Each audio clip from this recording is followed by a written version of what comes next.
बिस्मिल्लाहिर्रहमानिर्रहीम। अस्सलाम वालेकुम। मैं सहन में बैठी अपने बेटे का इंतज़ार कर रही थी, जो मेरी बहू के कमरे में जाने ही वाला था कि मैंने उसे अपने पास बुला लिया। बेटा, मेरी बात सुनो।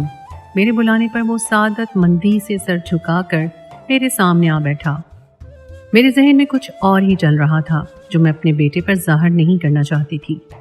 देखो बेटू, तुम मुझे अपनी माँ मानते हो, तो तुम्हें मेरी एक बात सुनना ही पड़ेगी। जी अम्मी जान, कहीं क्या बात है? उसके चेहरे पर परेशानी के तासुरात फैल चुके थे। बेटा, अभी तुम अपनी बीवी के पास जा रहे हो, मगर ये मत भूलो कि मैं तुम्हारी माँ हूँ। मैंने तुम्हें पाला है। मैं तुम्हारे लिए जो सोचती हूँ वो सबसे बेहतर है। मुझसे ज़्यादा खैर ख्वाह तुम्हारे लिए कोई नहीं है। मुझे अभी अभी यानी थोड़ी देर पहले ही तुम्हारी बीवी के बारे में एक ऐसी मालूमात पता चली है जो सुनने के बाद मैं नहीं समझती कि ये हमारे घर रहने के काबिल है। मेरा बेटा ये बात सुनते ही भड़क उठा। क्या बात है अम्मा, मुझे बताएं। नहीं बेटा, मैं अभी नहीं बता सकती। अगर तू मेरा फर्माबरदार बेटा है तो इस बात को यहीं ख़त्म कर दे। बस मैं इतना चाहती हूँ कि तुम अपनी बीवी को फ़िलहाल अपनी ज़ौजा का दर्जा ना दो, ताकि अगर हमें उसे अपने घर से निकालना भी पड़े तो कोई मुश्किल ना हो। बेटा, तुम मेरी बात समझ रहे हो ना? पहले ही दिन मैंने अपने बेटे पर जो वार किया था उसके ज़हनी सुकून को बर्बाद करने का बाइस बन सकता था, मगर मुझे इस बात की कोई परवाह नहीं थी। मेरा बेटा सर झुकाकर कमरे में चला गया। उसके बाद उसके कमरे से थोड़ी बहुत लड़ने झगड़ने की आवाज़ें आईं, जिन्हें मैं बर्दाश्त करके सुनती रही, और फिर एक मुकम्मल खामोशी छा गई। थोड़ी देर बाद बेटे के कमरे का दरवाज़ा खुला और वो बाहर चला गया। मैं जानती थी कि जैसा मैंने चाहा वैसा हो चुका है, मगर इस सब के पीछे एक वजह थी जो मैं आगे चलकर बताना भी चाहती हूँ। मैं चाहती हूँ कि सब मेरी कहानी से सबक सीखें। खैर, मैंने अगले दिन अपने बेटे से कहा, बेटा, अभी तक मैं जिस मामले की तलाश में हूँ मैं उसके सिरे तक नहीं पहुँच सकी। तुम ऐसा करो, रोज़गार के सिलसिले में कहीं शहर चले जाओ। हो सकता है कि मुझे तुम्हारी बीवी की असलियत भी मालूम हो जाए। तब तुमको फिक्र करने की ज़रूरत नहीं होगी। फिलहाल उसके बारे में जानना बड़ा मुश्किल काम लग रहा है। मेरे बेटे ने मेरी बात सुनी तो परेशान होकर घर से निकल गया। यकीनन वो नौकरी की तलाश में गया था और ये बात मैं अच्छी तरह जानती थी। खैर, मेरा बेटा अगले ही दिन नौकरी के लिए बड़े शहर कराची चला गया। मैंने उससे कोई बात नहीं की, बस इतना कहा कि अपना ख्याल रखना और जब मैं कहूँ तब वापस आ जाना। अपना राब्ता मुझसे रखना ताकि मैं तुमसे राब्ते में रहूँ। मुख्तसर ये कि शादी के दूसरे ही दिन मेरा बेटा शहर चला गया। मैं घर में अकेली थी, मगर मुझे इस बात की कोई परवाह नहीं थी। अपनी बहू नगीन को मैंने उसी वक्त बुलाकर कहा, नगीन बेटी, मेरी बात सुनो। इस घर में तुम्हारा शौहर नहीं है। अकेली लड़की का तो कोई कमरा नहीं होता। मेरी बेटी अपने मेके से आ रही है, उसके पहलू में बच्चा है। तुम ऐसा करो, ये कमरा खाली कर दो। मेरी बेटी आएगी तो कहाँ रहेगी? मेरी बात सुनकर बहू भी गुस्से से भड़क उठी। अम्मा, ये आप क्या कह रही हैं? मैं तो अभी अभी ब्याह कर इस घर में आई हूँ, और फिर मेरा शौहर, वो तो कल मुझसे लड़ाई करके घर से ही चला गया था। अब तो मुझे उससे बात करना ही पड़ेगी। आखिर अगर उसे मैं कबूल नहीं थी तो फिर मुझसे शादी क्यों की? मैं उसकी नादानी पर हंस पड़ी। तुम क्या ख्वाब सोच रही हो? मेरी बेटी, तेरा शौहर अगले 6 महीने के लिए घर नहीं आएगा, इसलिए जैसा कह रही हूँ वैसा करो, वरना इस घर से भी जाएगी। ये कमरा तो दूर की बात है। मेरी बात सुनकर बहू के चेहरे पर एक रंग आया और दूसरा गुजर गया। वो बेचारी गरीब घराने की लड़की थी। उसमें अक्कड़ तो थी, मगर उसका कोई फायदा नहीं था, क्योंकि वो बेसहारा थी, और मैं उसे इसी मकसद के लिए तो ब्याह कर लाई थी कि अगर उसका आगे पीछे कोई नहीं था, वो सिर्फ जबान चला सकती थी, अमल नहीं कर सकती थी। मेरी बात पर मेरी बहू रोने लगी। मैंने उसे तसल्ली भी नहीं दी और कमरा खाली करने का कहा। शाम तक वो अपनी मोटी मोटी चीजें कमरे से निकाल चुकी थी। मैंने बहू को पिछले वाला स्टोर रूम खाली करके दे दिया। ये स्टोर रूम अक्सर बंद रहता था। इसमें किसी किस्म की हरकत या फिर कोई आना जाना नहीं था, इसलिए ये कमरा मेरे काम का नहीं था। मैंने अपनी बहू को दे दिया। उस कमरे में बदबू भी थी और बहुत अजीब सा था। इसी बहाने कमरा भी साफ हो जाएगा। ये सोचकर मैंने अपनी बहू को उस कमरे में जाने का कह दिया। अगली सुबह मेरी बेटी, जो कि 3 माह से थी, उसे मैं घर ले आई। उसे मैं बहुत प्यार करती थी। वो मेरी सगी औलाद जो थी। मेरा बेटा मेरे शौहर की दूसरी औलाद था और उसे मैं चाहकर भी मोहब्बत न कर सकी, اگرچہ میں نے اسے اپنے ہاتھوں سے پالا تھا مگر میں آج بھی اسے ماں بن کر نہیں جا سکی۔ بہرحال مجھے اور میری بیٹی کو ایک مفت کی نوکرانی مل گئی تھی جسے ہم جو چاہتے کام کرواتے۔ وہ بھی سارا دن ہمارے کام کرتی رہتی، مگر ایک دن کی بات ہے وہ صبح دیر سے اٹھی۔ میں اس کے کمرے تک چلی گئی کیونکہ ابھی تک اس نے ناشتہ نہیں بنایا تھا اور مجھے اس بات کی تشویش تھی۔ دروازہ بجانے پر بھی جب بہو نے دروازہ نہ کھولا تو مجھے تشویش ہوئی۔ میں نے اپنی بیٹی کو آواز دی، ہم دونوں نے مل کر دروازہ کھولنے کی کوشش کی، اسے آوازیں بھی دی مگر اس نے کوئی جواب نہیں دیا۔ کافی دیر گزر گئی۔ میں نے سوچا پڑوسی ساجد علی کو بلاتی ہوں جو تالے وغیرہ کھولنے کا ماہر تھا۔ ساجد علی تھوڑی دیر میں آ گیا مگر عین اسی وقت بہو کمرہ کھول کر باہر آ گئی۔ اس بات پر مجھے بہت غصہ آیا۔ تو جان بوجھ کر ہمارا تماشا بنوانا چاہتی ہے نا؟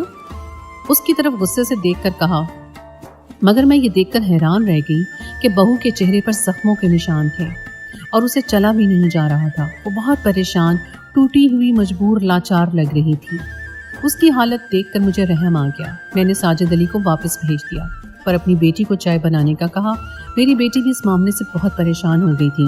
بہرحال میں نے اس کے کمرے میں اسے بھیج دیا۔ میں خود اپنی بہو کے پاس آ گئی۔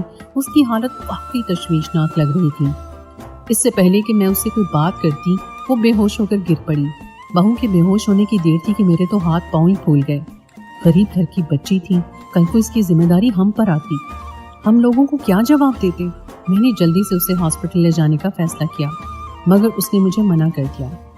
کہنے لگی، اماں مجھے اس کمرے میں گھٹن ہوتی ہے تو مجھے کوئی اور کمرہ دے دو، اوپر جو منزل بنی ہے وہاں رہنے کے لیے تھوڑی سی جگہ دے دو، وہ تو ویسے بھی خالی ہوتی ہے، پھر مجھے کوئی مسئلہ نہیں ہوگا۔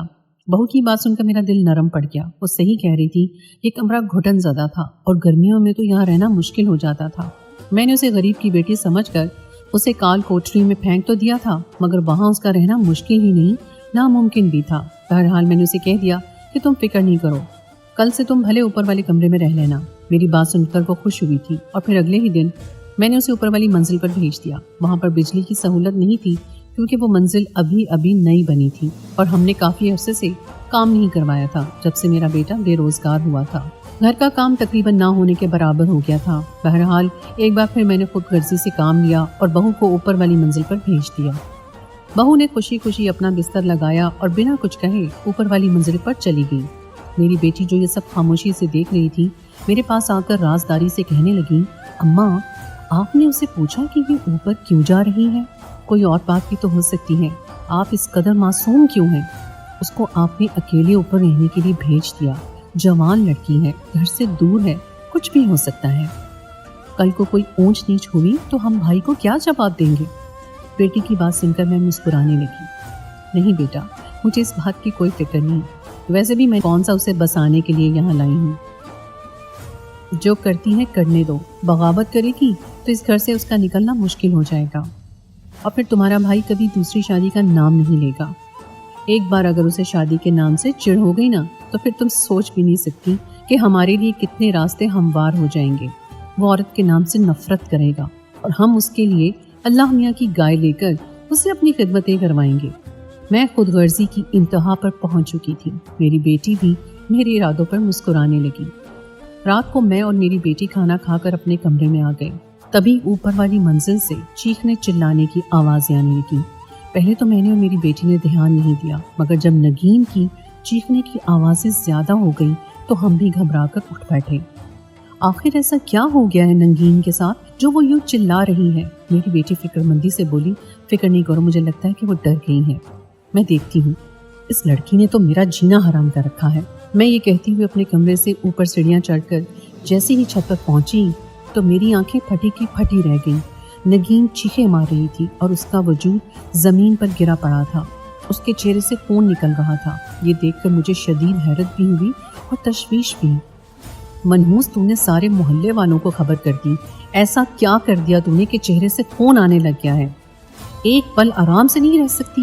میں اپنی بہو کو ڈانٹنے لگی۔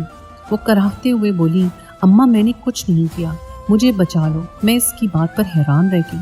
آس پاس تو ایسی کوئی گھر یا چھت نہیں تھی جس سے میری بیٹی یا بہو کو خطرہ ہوتا۔ میں خود بھی بیٹی والی تھی، محلے کے لوگوں کا شک خود پر اور اپنی بیٹی کے لیے مول نہیں لے سکتی تھی، آخر وہ بھی گھر والی تھی۔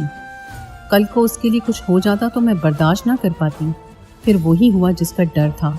हमारे घर के दरवाजे पर दस्तक होने लगी क्योंकि नगीन की चीखें पूरे मोहल्ले में सुनाई दी थी और इसी वजह से लोग परेशान हो गए थे। 2-3 बुजुर्ग हमारे घर के दरवाजे को खटखटा रहे थे। मैं वैसे भी किसी की मदद की ज़रूरत महसूस कर रही थी। बहू बेहोश हो चुकी थी, उसके सर से खून बह रहा था। अब अगर मैं उसे डॉक्टर के पास ना लेकर जाती तो सारी जिम्मेदारी हम पर आती।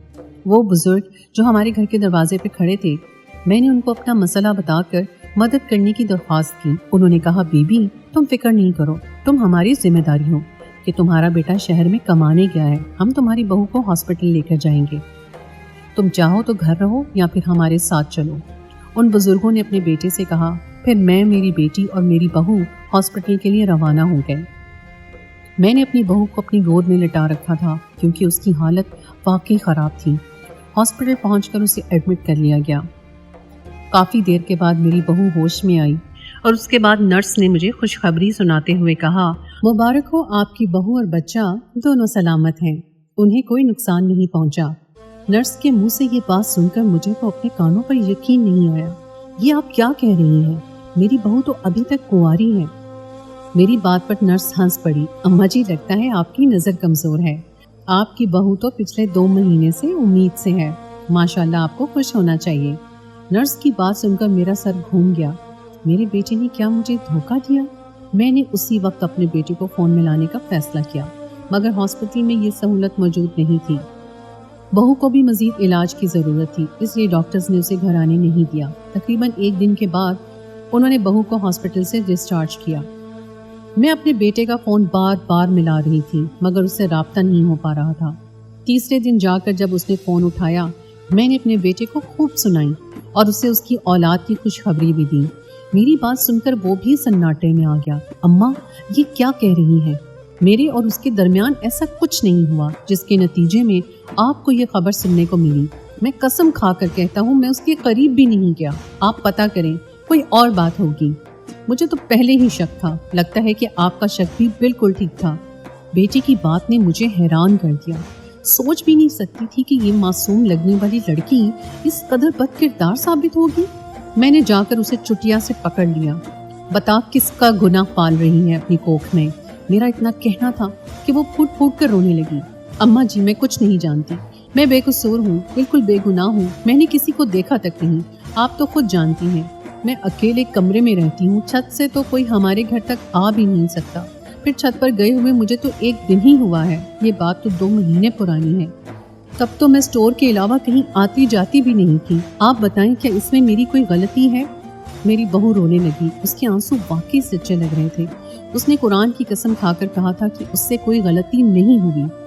अब मैं सर पकड़कर बैठ गई। या अल्लाह, अब क्या करूं? तू ही मुझे बता। मैं दिल ही दिल में दुआएं मांग रही थी। बेटे की तरफ से भी शदीद बेचैनी का सामना करना पड़ रहा था। वो बहुत गुस्से में था। अपनी बीवी को इसी वक्त तलाक भी दे चुका था, मगर मैं उस लड़की को अपने घर से नहीं निकालना चाहती थी। मैं चाहती थी कि मुकम्मल सच का अंदाज़ा होने के बाद उसे अपने घर से बहाना बनाकर रुखसत कर दूंगी, वरना तो मोहल्ले वाले यही कहेंगे कि तुम अपनी बहू को ना संभाल सकी, जबकि तुम्हारा बेटा इस शहर में भी नहीं था। और फिर उनको ये तो नहीं बता सकती थी कि मैंने अपने बेटे और बहू के दरमियान बंदिश कायम कर रखी थी। इससे पहले कि मैं कोई सख्त कदम उठाती, मेरी बेटी ने मुझे एक मशवरा दिया, और वो कमाल का मशवरा था। कहने लगी, अम्मा, साइमा खाला की गोद वैसे भी खाली है, अगर आप चाहें तो ये बेटा आप उन्हें दे देना। वो तो वैसे भी इसके बदले में आपको अच्छा खासा मुआवजा दे सकती हैं। इस लड़की को यहीं रहने दें। जब ये बच्चा पैदा कर लेगी तो हम साइमा खाला को दे देंगे, ताकि सांप भी मर जाए और लाठी भी न टूटे, बल्कि हमें और फ़ायदा होगा। अपनी बेटी की बात सुनकर मैं अशश कर उठी। वो बिल्कुल सही कह रही थी। उसका मशवरा मुझे मानना चाहिए। कोई हर्ज नहीं थी कि मैं अपनी बहू को ये बच्चा पैदा करने देती और फिर उस बच्चे के अच्छे दाम लगाकर अपनी ज़िंदगी संवार लेती।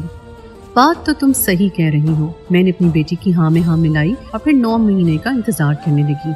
बहू बच्चा पैदा करे और मैं उसे इस घर से चलता करूं। मुझे भी उसके किरदार पे यकीन तो था, मगर ये बात खुद मेरी समझ से बाहर थी, क्योंकि मैंने कभी भी उसे बाहर किसी से मिलते जुलते या उसमें कोई मशकूक बात नहीं देखी थी। वो हर वक्त गुमसुम रहती थी। उसका 5वां महीना शुरू हुआ तो उसकी हालत ख़राब रहने लगी। चेहरा इस कदर कमज़ोर हो गया कि देखने से भी खौफ आता, जबकि बच्चे का वज़न था कि बढ़ता ही जा रहा था। 6ठे महीने शदीद तकलीफ के बायस मुझे उसे डॉक्टर के पास ले जाना पड़ा।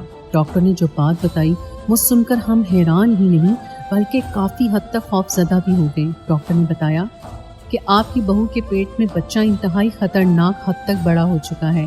अगर ये साइज़ में और ज़्यादा बढ़ेगा तो आपकी बहू की जान को खतरा हो सकता है। सो ऑपरेशन करके बच्चा निकालना पड़ेगा। हम सब हैरान थे कि ऐसा भी क्या हो गया कि 6 महीने के बच्चे के लिए इतनी ज़्यादा मुश्किलात बन रही हैं। लेकिन जब डॉक्टर्स ने ऑपरेशन किया तो वो भी हैरान रह गए, क्योंकि वो बच्चा कोई आम बच्चा नहीं था, बल्कि बकरे की मुशाबहत से एक जानवर नुमा बच्चा था, जिसे देखते ही स्टाफ की चीखें निकल पड़ी। इससे पहले उन्होंने ऐसा बच्चा नहीं देखा था, ना ही उसके बारे में सुना था। मजबूरी के तहत डॉक्टर्स को तो फौरी तौर पर उसे जहर देकर मारना पड़ा था, क्योंकि वो एक आम इंसान नहीं था बल्कि एक खतरनाक मखलूक दिखाई दे रहा था।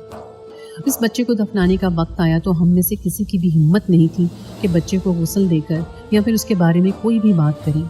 बात हमारे इलाके के बुजुर्गों तक पहुंची। वो हमारे घर आए।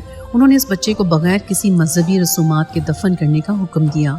सब हैरान भी थे, मगर उनकी बात ने सभी के जहनों को मुनव्वर कर दिया। कहने लगे, इसी मखलूक में एक जन्नात भी है। हाजरा बीबी, मुझे बहुत अफसोस है कि आपने अपनी बेटी को उस वीरान कमरे में रखा जहाँ कोई आता जाता नहीं था।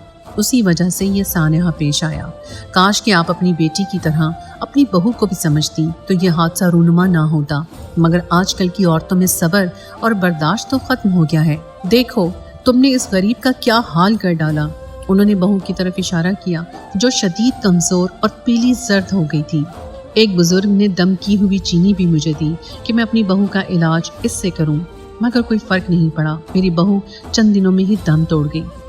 वो इस दुनियाई फानी को छोड़कर दूसरे जहां रुखसत हो गई। मेरा बेटा, जो इस सदमे से दिल बर्दाश्ता था, दोबारा उसने मुझसे राब्ता नहीं किया, और मैं जो अपने बेटे को बर्बाद करके उसकी जायदाद हथियाना चाहती थी, अब बेसुकून बैठी अपने माजी को कोस रही हूँ, क्योंकि मैंने आज तक जो भी किया उससे ना ही मुझे कोई फ़ायदा हुआ और ना ही कुछ हासिल हुआ। अल्लाह से दुआ करती हूँ कि वो मेरे गुनाहों को माफ़ कर दे।